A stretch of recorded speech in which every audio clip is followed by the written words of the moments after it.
Bienvenidos a nuestro tiempo de predicación para el día de hoy. El título de esta predicación es Nuestro Señor Fuerte. Encontramos el texto para esta predicación en Lucas capítulo 9 y los versículos 37 al 45. Esta historia pasa justo después de la transfiguración de Cristo Jesús.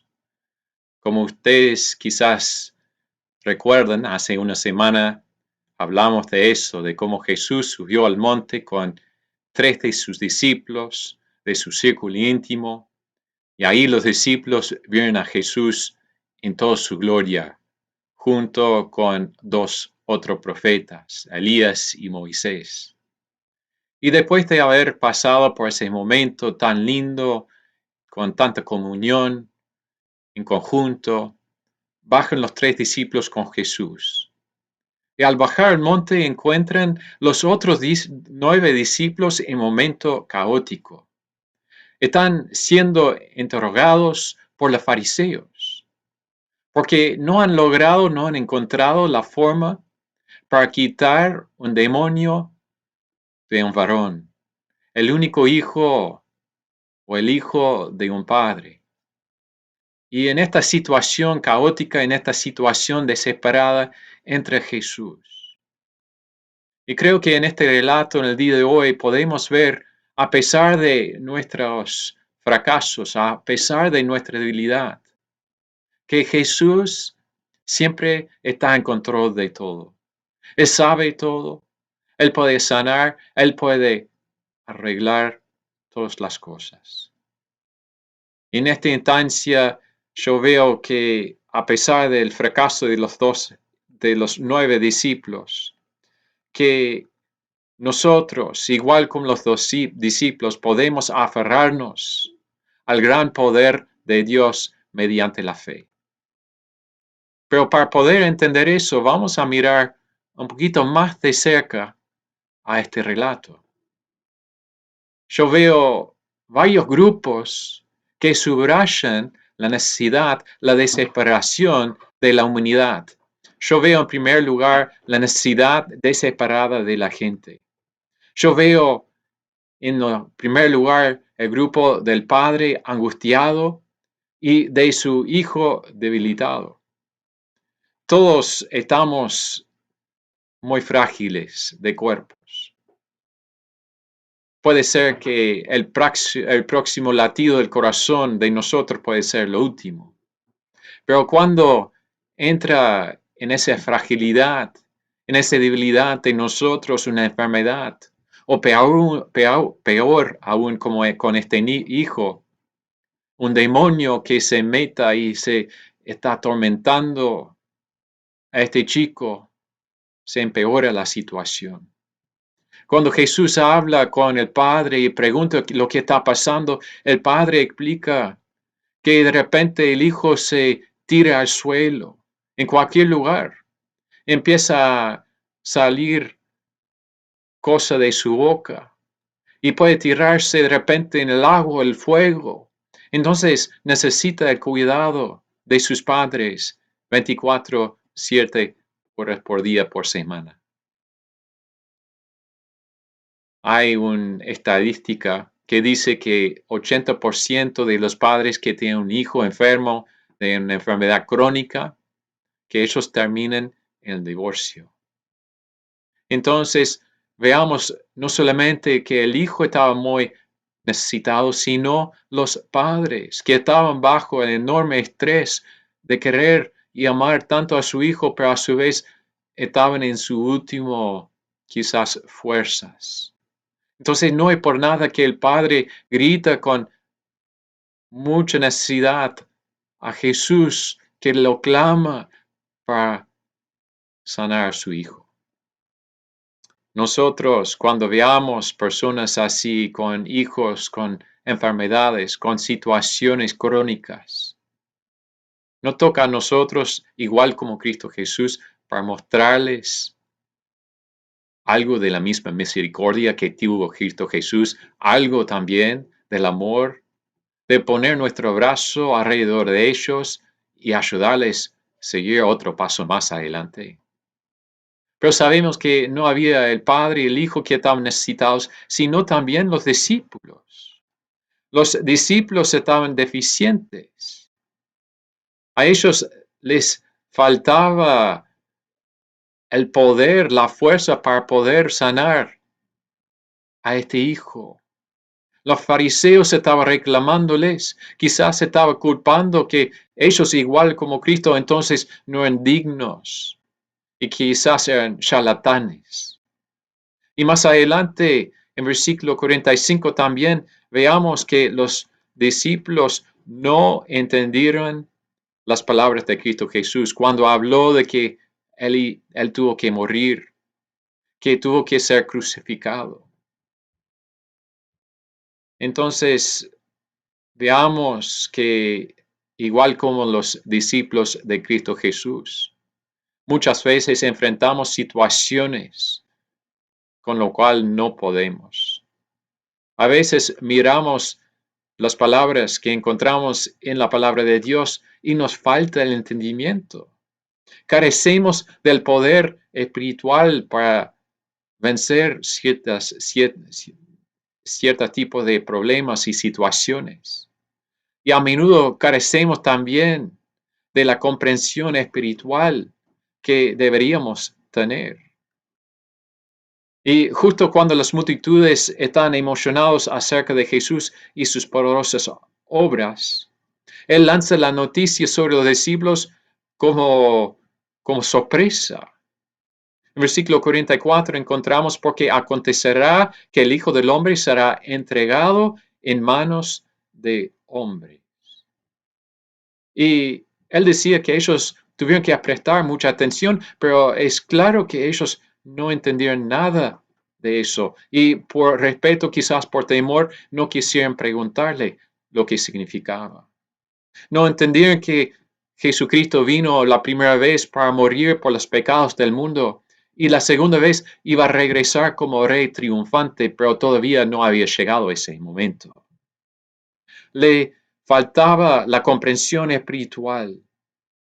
Y eso nos muestra, igual como los discípulos en el tiempo de Jesús, que nosotros debemos depender todos los días, no en nuestra propia fuerza, sino en lo de Cristo Jesús y pedir a Él que Él nos ayude a comprender su palabra y que Él nos ayude a entender, sobrellevar los momentos difíciles. Yo veo en tercer lugar que hay también otro grupo muy necesitado. Era la generación defectuosa. Jesús lo llama la generación incrédula y perversa. Perversa significa alguien o algo que está mal encaminado, que en vez de ir a la senda directa y correcta, ha desviado de ese camino y ahora anda mal.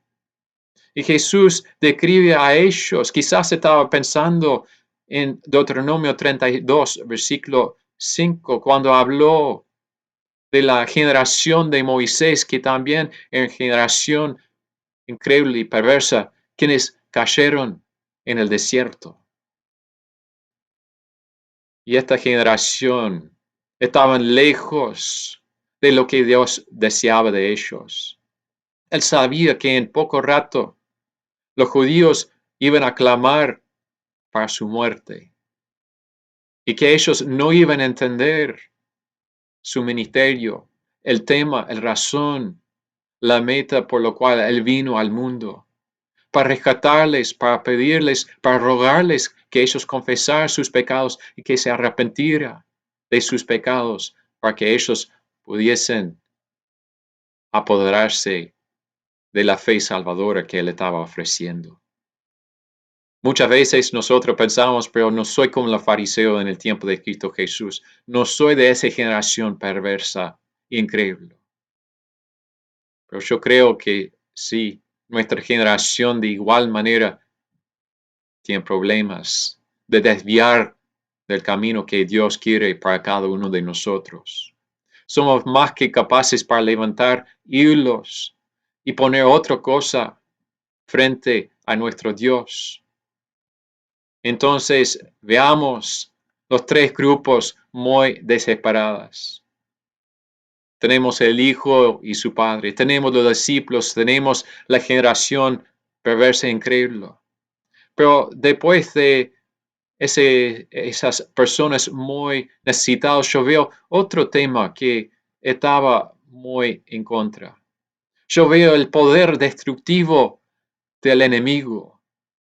Sabemos que la maldad no es una fuerza impersonal, sino está liderado por Satanás y que Satanás tiene también a su lado sus ayudantes, los demonios.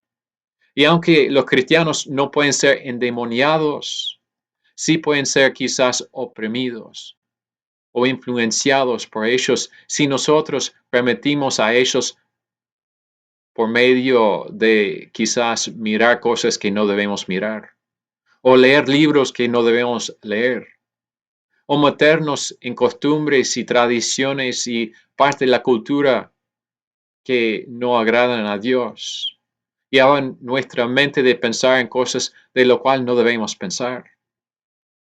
Gracias, Señor, tenemos uno después de la salvación que es más poderoso que cualquier demonio, cualquier que nos puede enfrentar.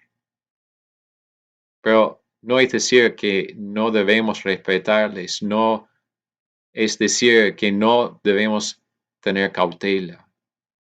En esta situación del Padre y el Hijo, este hijo que estaba sí endemoniado porque no veamos antes de este momento nada del poder de Jesús en su vida, no era una persona que creía en Dios y Cristo Jesús y lo que iba a hacer para él hasta este momento, pero no veamos que él estaba haciendo algo para agravar que un demonio iba a vivir y apoderarse de su hijo, pero a su vez veamos una situación en la cual la maldad estaba trabajando fuertemente. Este no era cualquier demonio, era uno fuerte, uno que los otros nueve discípulos no pudieron vencer.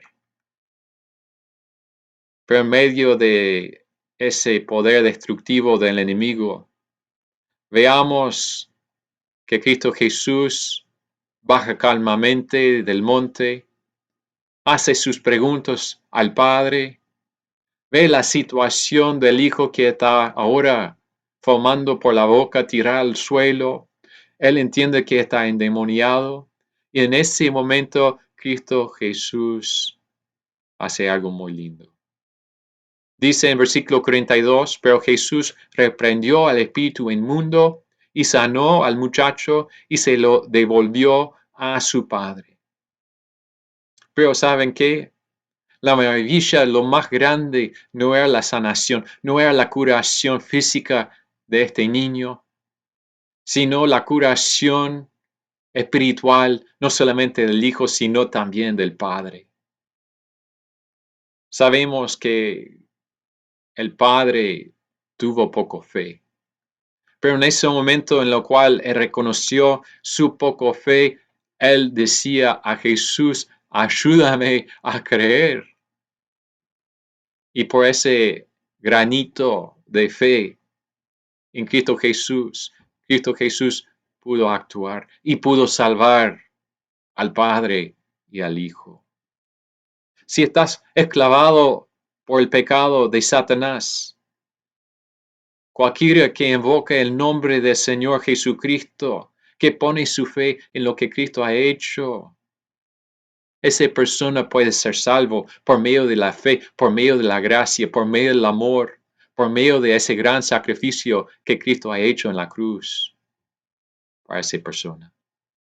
Entonces hemos visto la gran necesidad, hemos visto el poder destructivo del enemigo y ahora hemos recién visto el gran poder de Dios por medio de su Hijo. Pero el elemento final es la necesidad vital de fe y obediencia.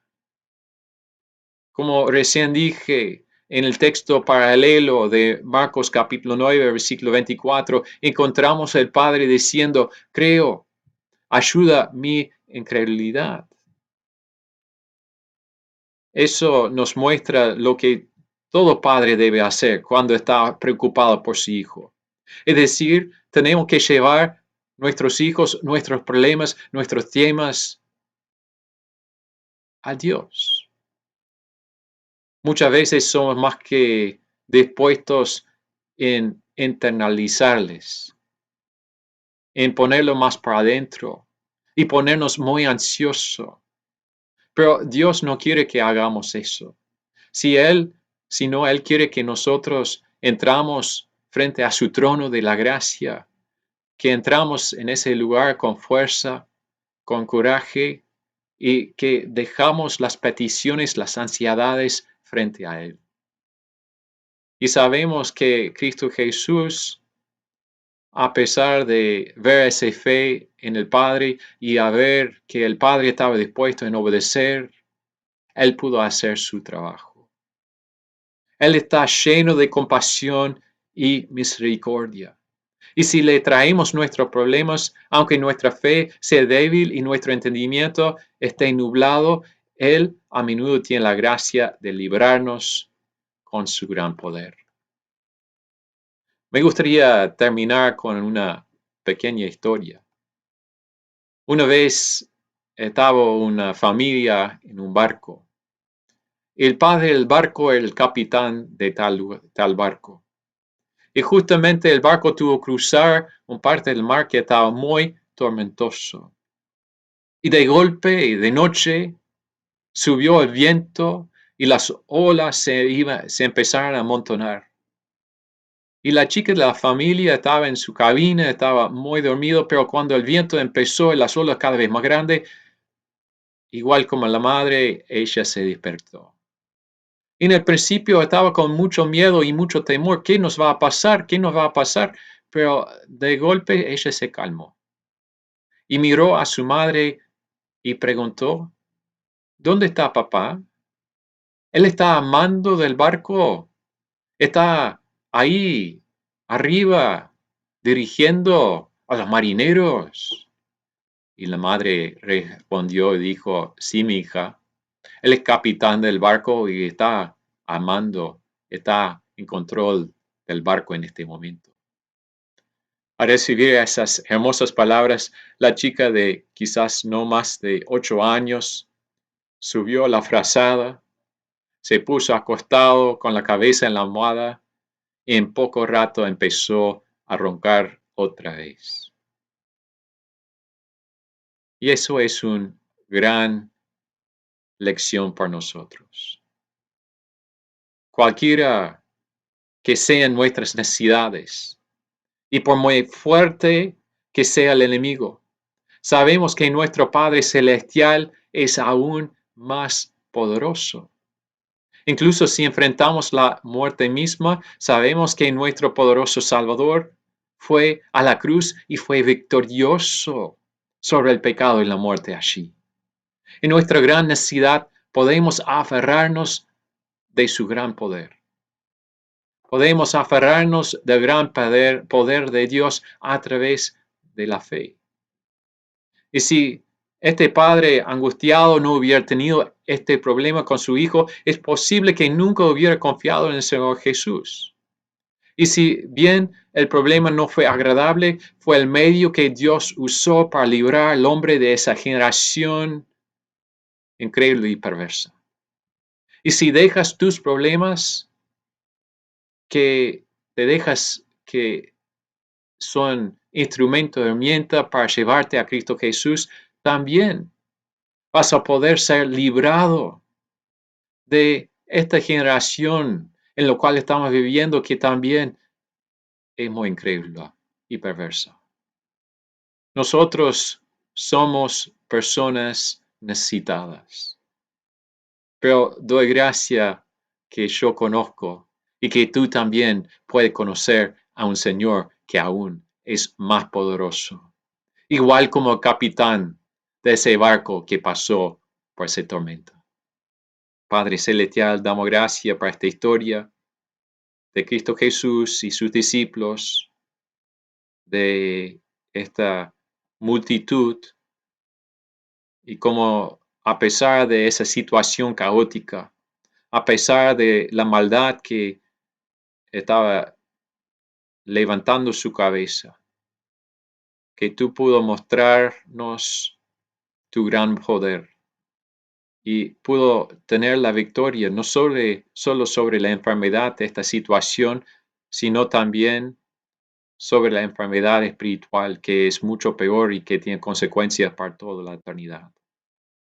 Entonces, Señor, pido que tú nos ayudes de no angustiarnos, sino de estar tranquilos y poner nuestra fe continuamente en ti, de llevar nuestros temas frente a tu trono y por medio de la obediencia y la fe y su gracia vencer.